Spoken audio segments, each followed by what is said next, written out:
రైతుకు main 500 bonus తోటి, రుణమాఫీ తోటి, తర్వాత రైతు బంధు తోటి 5 ఎకరాలకే పరిమితి చేయాలి బోనస్. రైతు బంధు కూడా పెద్ద 100 ఎకరాలు ఉన్న వాళ్ళకి 1,00,000 కోట్లు పోతున్నాయి. అదే 5 ఎకరాల వరకు పెట్టి కటప్ చేస్తే సరిపోతాయి. ఇది మీరు రేవంత్ రెడ్డి గారికి ఇచ్చే సజెషన్ అనుకోవచ్చా? ఇదైతే మటుకు పక్క 5 ఎకరాల వరకు ఇవ్వాలి. ఎందుకంటే బోనస్ ఇస్తుంది కదా, కష్టం చేసి పండించిన వాడికి బోనస్ ఇస్తుంది.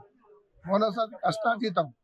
500 బోనస్ అంటే దళారీలకు చెవులు పుట్టినట్టు అవుతుంది. బోనస్ ఇస్తే మంచిగా ఐక్యంలో పోసుకుంటుండు, బోనస్ వస్తుంది.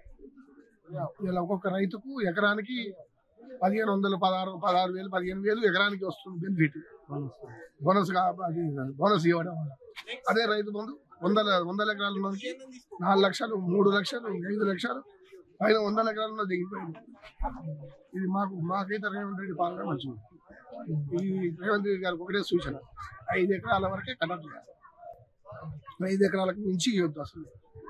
రేవంత్ రెడ్డి దాంట్లో నాకు కూడా ఒకటి నచ్చిందన్న, ఇంతకుముందు పాలనలా కౌలు రైతులను పట్టించుకోవాలి, ఇక్కడ కౌలు రైతులు కూడా ఓకే అన్నాడు. దాని గురించి కౌలు రైతు ఇప్పుడు చెప్తున్నా కదా, కౌలు రైతు చేస్తే కష్టం, బోనస్ వస్తుంది రైతుకు.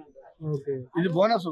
అది ఇప్పుడు ఇక్కడ కౌలు చేస్తున్నాం కదా, దానికి 500 బోనస్ వస్తుంది, పండించడానికి వస్తుంది, కౌలుకి ఇచ్చడానికి వస్తలేదు కదా. అది సబ్సిడీ సాయం అన్నట్టే. ఒక ఎకరానికి 20 క్వింటాలు పండి అనుకో 10,000 రూపాయలు అదనంగా. ఇప్పుడు వ్యవసాయానికి 21 క్వింటాల్ అంతది, 10,000 సాయం చేసినట్టే ఎకరం.